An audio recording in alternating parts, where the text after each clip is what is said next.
Hi there, and thanks for joining us for another round of Inside F&M Wrestling. I'm Brad Weltner here for GoDiplomats.com, joined as always by Franklin Marshall head wrestling coach Mike Rogers. Mike, thanks for sitting down here with us today. Yep. So we talked last week about how close the series is between VMI. And last Friday at the Mazer Center was no different. Your middleweights built a lead late in the match. A few of you guys came up with big wins. But ultimately, the Cadets came away with a 24-19 win. Recap that contest for us. What are some of the things that your coaching staff was happy about? What are some areas that you guys need to improve? I mean, we knew it was going to be competitive. Like I said, we talked about it's going to be a lot of close matches. Coming down to bonus points on both ends of it. If you would have told me last week we were going to get 2 pins in a major and still not come up with the win, I'd say no way. But so it's the same thing. We got to win those close ones. The 41 and 84. Those matches we got to get those matches. And those guys are young. We're still working on trying to some of it's technique, some of it's just competition poise, competition stress, and they're still working through some of that. So the things that we're happy about is, Patty's looking really good. We got him back in the lineup, so he got his bonus points, and then followed it up with Rob King came back with a fall to help push us, get us the lead at that point. And then Sharon Townsend's looking really good right now. He's back on the mat, looking sharp. So those guys are looking good. That they kind of been up and down. Patty's been pretty consistent, but Rob and Sharon's kind of been hit and miss a little bit. So it seems like they're back on track and looking like their old self. But like I said, those matches that we got to get, we got to go out there and dictate the match. And I think some of those weight classes we're just reacting to what was happening out there. But even at a loss, you kind of look at the positive. Last year was a 16-point difference. This year, it was a 4-point difference. I think it's something as a coach you kind of look at. Our losses are still losses. The Army loss, we lost to them last year, same thing. We lost to VMI last year, same thing. We lost to George Mason, same thing. But those losses are becoming more competitive. We're closing the gap on them. We're still a ways away. We're not happy, or that's not what we're striving for. Ultimately, we want to win those matches, but closing the gap on those teams is important. We got a lot of youth in our lineup. We got a lot of freshmen, sophomores with freshman experience. Even though they're sophomores, they're only here for one, last year, and a lot of them weren't even in the lineup. So we're dealing with a lot of youth right now. And then with Rick redshirting, that's always, you can always count on Rick to get a win, some bonus, and we're not, able to do that this year, which is. That means that someone else is going to have to pick up that slack. And then you guys have a few weeks off. You return to action near the end of the month. You send some guys out to Lock Haven to compete at the Cradle Gear Invitational. And then for the second straight year, you're going to send some guys out to compete at the Midlands tournament hosted by Northwestern. So you guys have found some success at both of those events last year. Alex Henry took third at Cradle Gear. Durso battled back through the consolation bracket for a fourth-place showing at Midlands. So just talk a little bit about those tournaments, what you're expecting to see out of your guys.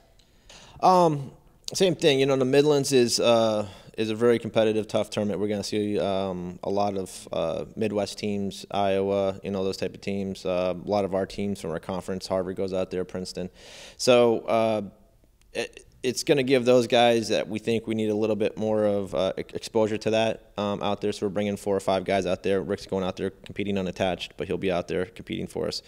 Along with Coach Deferred's going to be out there competing in the Midlands. He's getting ready for the Dave Schultz, so he's his season starts in the spring freestyle. So, those tournaments are it's a kind of a good indication of our conference nationals, because you get teams that you'll never see, really see outside of, the Midlands and the nationals, because of, the Midwest, the travel. In the Lock Haven tournament, everyone else that's not competing at the Midlands, you're going to the Lock Haven tournament, and that's, again, another great competitive tournament. And we're just looking for our guys to get competition time, trying to get them in the right, appropriate competitions that's going to benefit their level of wrestling right now. And hopefully, everyone does what we're hoping they do over the break.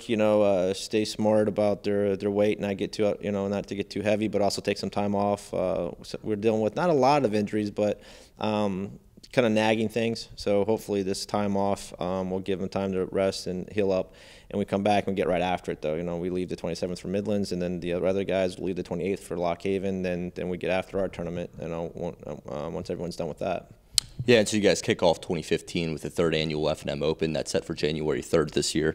The event really seems to be taking off, and it's been growing every year. You know, last year more than 300 wrestlers from over 35 schools competed. Talk about some of the competition you've coming in this year, and what all the program has planned for that weekend.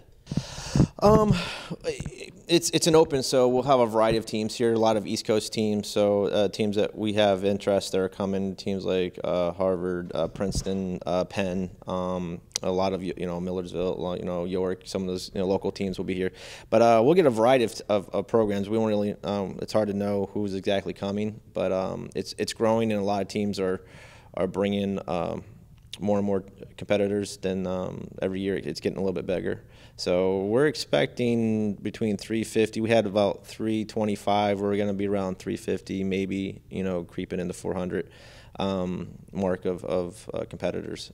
They're competing from Division 1, 2, 3, from all across the state, mostly East Coast, but. It's a nice time of year because if guys that are Pennsylvania guys that are redshirting, they can come in. If they're visiting home, they can compete in the Open tournament while they're here. So that's going to be a nice event for us, and it's only growing, and people get more interested in it. And now we're going to do a dinner the night before. That's going to kind of help kick off the tournament. Also, it's a way to we're going to bring in the NWCA. Mike Moore is going to speak there about the